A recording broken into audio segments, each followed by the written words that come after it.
Hello दोस्तों, good evening one and all.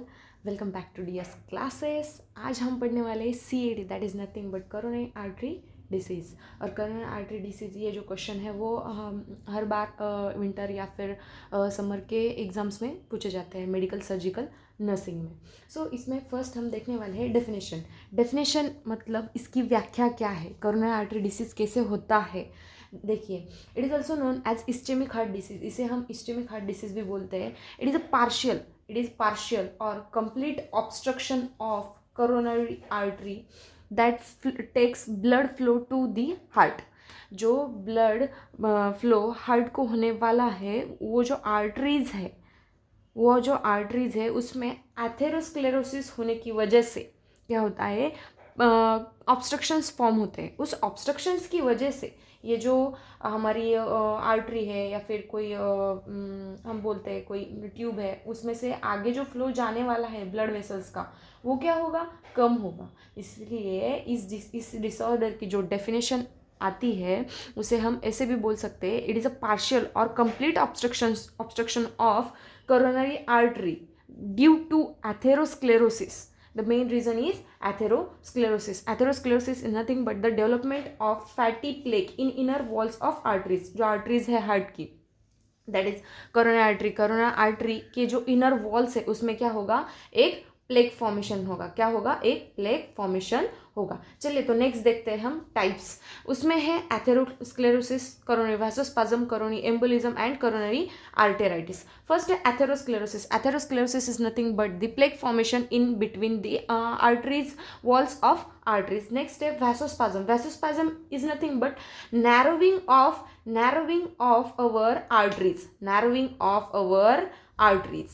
Next है coronary embolism. Embolism means एक एम्बुलस form होता है जो क्या करता है, जो ट्रैवल करता है ब्लड के साथ, और अगर हमारी कोरोनरी आर्टरी में आकर रुक गया तो वो क्या कर सकता है, हमारा जो ब्लड फ्लो हो रहा है हार्ट को, उसे क्या कर सकता है, वो स्टॉप कर सकता है। नेक्स्ट है कोरोनरी आर्टरीज के लास्ट में यहाँ पे क्या किया इन लोगों ने, आर्टेराइटिस किया। I T I S is nothing but inflammation to the coronary arteries. Next है risk factors of CAD। First है hypertension. if any patient is there who is having blood pressure, that is also called as hypertension, उसे इस disorder की संभाव्यता रहती है। बाद में है obesity is nothing but a fatty person, those peoples who consumes lot of oily foods और lot of fatty foods, they are having they are more compatible for this disease। Next है diabetes mellitus. जिन लोगों को sugar है, Marathi peoples भी like sugar आहे, like जिनको sugar होती है उनको भी ये इस डिसऑर्डर का प्रॉब्लम हो सकता है। स्मोकिंग। नेक्स्ट है फैमिली हिस्ट्री। इफ़ हमारे फैमिली में अगर पहले किसी को CAD होता है तो हमें भी चांसेस है कि वो हमें डेवलप हो सकता है। नेक्स्ट है high fatty diet is related to plaque formation, that is atherosclerosis. If you are consuming high fatty food then you are having atherosclerosis, right. Next है एज, राइट। छोटे बच्चों को तो CAD हो नहीं सकता, लेकिन आजकल हम कंडीशंस देख रहे हैं कि छोटे बच्चों को भी हार्ट अटैक हो रहा है, राइट। मायोकार्डियल इन्फ्रैक्शंस उनको हो रहा है, मतलब उनके जो अगर CAD हो जाता है तो क्या होता है, CAD अगर हो गया, यहाँ पे अगर ब्लॉक है, पार्शियल ब्लॉक है, तो जो नेक्स्ट जो टिश्यूज़ है हमारे हार्ट के, वो क्या होता है, इस्चेमिक हो जाते हैं या फिर नेक्रोसिस हो जाता है, उनको नेक्रोसिस हो जाता है, दैट इज डेड हो जाते हैं। नेक्स्ट है ओरल कॉन्ट्रासेप्टिव्स और physical inactivity. If any person is not doing any activity और he is having a sedentary lifestyle, then he may have or he may get coronary artery disease, right. अगर आपको इसका screenshot लेना है तो आप ले सकते हो। नेक्स्ट हम जा रहे हैं पैथोफिजियोलॉजी पे। इसमें हम देखेंगे ड्यू टू कॉजेस। फर्स्ट जो होता है, कैसे हमें हमारा डिसऑर्डर, कैसे CAD हमें हमारे शरीर में शुरू होता है। फर्स्ट है ड्यू टू कॉजेस में be fatty acid, fatty diet, obesity, it may be hypertension, it may be family history. So due to causes क्या होता है हमें, या फिर हेरिडिटरी भी बोला, फैमिली में अगर किसी को हुआ तो उसको भी हमने बोला है। हमारे जो आर्टरी के लेयर्स होते हैं, लेकिन कौन से आर्टरी के, कोरोनरी आर्टरी के जो लेयर्स होते हैं, कौन सा layer, endothelium layer, endothelium layer, उस लेयर को क्या होता है, लिपिड्स और कोलेस्ट्रॉल का क्या होता है, फॉर्मेशन स्टार्ट होता है। पहले एक पॉइंट आएगा, बाद में दूसरा उससे कनेक्ट होगा, बाद में तीसरा उससे कनेक्ट होगा, बाद में फोर्थ कनेक्ट होगा, ऐसे कनेक्ट कर करके वो क्या करते हैं, एक फॉर्मेशन करते हैं, किस चीज़ का, कोलेस्ट्रॉल का फॉर्मेशन करते हैं। फिर ये जो हमारी आर्टरी होती है वो क्या होती है, धीरे धीरे पार्शियली और कंप्लीटली ब्लॉक होते जाती है। Formation of fatty streak, formation of fatty streak, आप स्नैपचैट पर कैसे स्ट्रिक फॉर्म करते हो, 1 2 3 4, वैसे फैट्स के कुछ कुछ मॉलिक्यूल्स आके क्या होते हैं, यहाँ पे जमा होते हैं, 1 मॉलिक्यूल 2 मॉलिक्यूल 3 मॉलिक्यूल, ऐसे जमा होकर क्या फॉर्म करते हैं, एक स्ट्रिक फॉर्म करते हैं। उसके बाद में उसका प्रोलिफरेशन होता है। प्रोलिफरेशन यानी कि उसकी संख्या में बढ़ोतरी होती है, यानी कि उसकी संख्या ज़्यादा ज़्यादा होती रहती है फैट्स मॉलिक्यूल्स की।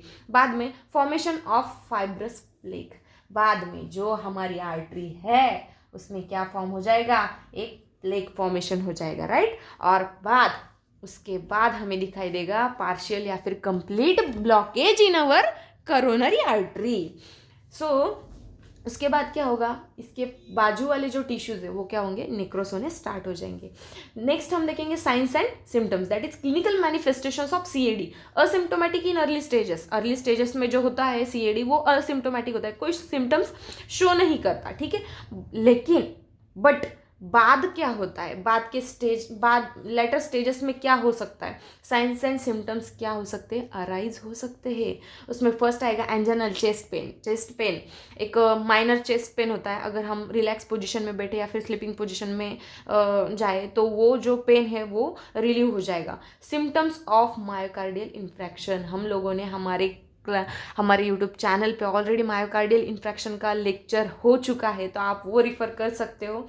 Science of heart failure, heart failure के साइंस दिखा सकता है, अगर जो ऑर्गन पूरी सिस्टम पूरे अपने बॉडी को ब्लड सप्लाई कर रहा है, अगर उसको ही ब्लड नहीं मिला तो ऑब्वियस बात है हमारा जो हार्ट है, हमारा जो क्रुशियल ऑर्गन है, जो वाइटल ऑर्गन है, वो क्या हो सकता है, फेल हो सकता है, और उसके बाद हमें सडन डेथ भी हो सकती है। अगर आपको इसका स्क्रीनशॉट निकालना है तो आप निकाल सकते हो। Next we will see diagnostic evaluation. Diagnostic evaluation, उसमें हम देखेंगे फर्स्ट है diagnostic evaluation is chest pain, second है ईसीजी, बाय ईसीजी। उसमें ST एलिवेशन हो सकता है। ST एलिवेशन अगर हुआ तो हमें पता चलेगा कि उसको कुछ आर्टरीज का प्रॉब्लम है। नाइट्रोग्लिसरीन टेस्ट हम करेंगे, उसके बाद कोरोनरी एंजियोग्राफी करेंगे, दैट इज़ जो हमारी वेसल्स है, सॉरी आर्टरीज है उसका। उसके बाद कार्डियक कैथेटराइजेशन करेंगे। नेक्स्ट है मेडिकल मैनेजमेंट। मेडिकल मैनेजमेंट में एंटीकोएगुलेंट्स मीन्स जो एंटी अगेंस्ट कोएगुलेशन हम यूज करेंगे, राइट। नेक्स्ट है calcium channel blockers and last one is vasodilators, right. हम वैसोडायलेटर्स क्यों देंगे, क्योंकि अगर हमारी कोरोनरी आर्टरी जो है उनका अगर वैसोस्पाज्म हो चुका है तो वो जो स्पाज्म है वो क्या करना है, हमें रिलीव करना है। जो स्पाज्म हो चुका है उस स्पाज्म को क्या करना है, हमें नॉर्मल करना है, इसलिए हम क्या करेंगे, उनको प्रिफर करेंगे वैसोडायलेटर्स। नेक्स्ट है सर्जिकल मैनेजमेंट, CABG। आप लोगों ने बाईपास का नाम सुना होगा, राइट। बाईपास हुआ है मेरे दादी का या फिर मेरे डैड का या फिर मेरे चाचा का, मेरे अंकल का बाईपास सर्जरी हुआ है हार्ट का। तो बाईपास यानी कि ये जो आर्टरी है ये अगर हमारे हार्ट को ब्लड फ्लो कर रही है और यहाँ पे आगे जाके ये ब्लड कंप्लीटली पास नहीं हो रहा है, तो क्या करेंगे, हम उसको बाईपास करेंगे। क्या करेंगे, बाईपास करेंगे। तो फिर यहाँ से ब्लड थोड़ा थोड़ा तो जाएगा, लेकिन अगर उसे ब्लड पूरा चाहिए तो हम ये बाईपास क्या करेंगे, परफॉर्म करेंगे। उसे क्या बोलते हैं हम, CABG, coronary artery bypass grafting. Next हम पढ़ेंगे nursing management. First aim should be based on reduction of risk factors. Nurse का जो मैनेजमेंट होता है वो फर्स्ट होता है कि उसे जो फैक्टर्स होते हैं, कौन से फैक्टर्स, रिस्क फैक्टर्स जो वो क्या करने हैं, हमें रिड्यूस करने। क्या करने, रिड्यूस करने यानी कि कम करने। अगर कोई पर्सन कंज्यूम कर रहा है फैटी डाइट तो उसे क्या करना है, हमें क्या बोलना है, उसे फैटी डाइट को क्या करना है, अवॉइड करने के लिए बोलना है।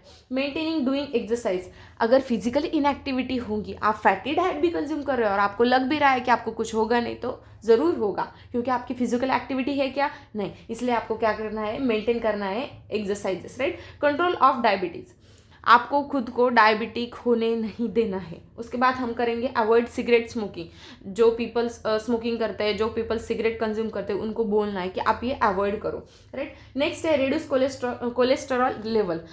रिड्यूस कोलेस्ट्रॉल लेवल यानी कि जो भी फैटी फूड है, जो भी ऑयली फूड है, जो भी कोलेस्ट्रॉल कंटेनिंग फूड है, वो हमें क्या करना है, कम करना है। कंट्रोल ऑन ब्लड प्रेशर, हमने पहला ही रिस्क फैक्टर देखा था हाइपरटेंशन। उसमें क्या बोला था उन लोगों ने, जिनको हाइपरटेंशन है उन लोगों को सीएडी होने की बहुत ज़्यादा चांसेस होते हैं। तो हम क्या करेंगे, हमारा जो ब्लड प्रेशर है वो क्या करेंगे, कंट्रोल में रखेंगे। कोई भी स्ट्रेस वाली, कोई भी फ्रस्ट्रेशन वाली चीज़ें है, जो चीज़ है वो हम क्या करेंगे, रिड्यूस करेंगे हमारे लाइफ से। नेक्स्ट हम देखेंगे last point is nursing diagnosis. So this is important for the last final exams of nursing students, right। इसमें फर्स्ट है decrease cardiac output related to process. अगर ये जो डिसऑर्डर हो जाता है तो क्या होता है, जो कार्डियक आउटपुट होता है वो क्या होता है, रिड्यूस हो जाता है।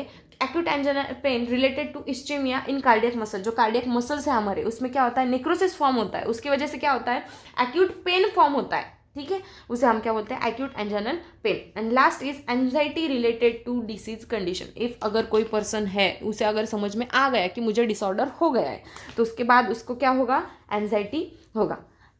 अगर आप लोगों को ये वीडियो अच्छा लगा हो तो please like, share and subscribe. और इसके आप स्क्रीनशॉट्स ले सकते हो, क्योंकि ये बहुत इंपॉर्टेंट है हमारे फाइनल एग्जाम्स के लिए, नर्सिंग वालों के लिए। अगर आपको इसका स्क्रीनशॉट चाहिए तो आप ले लीजिए। Thank you.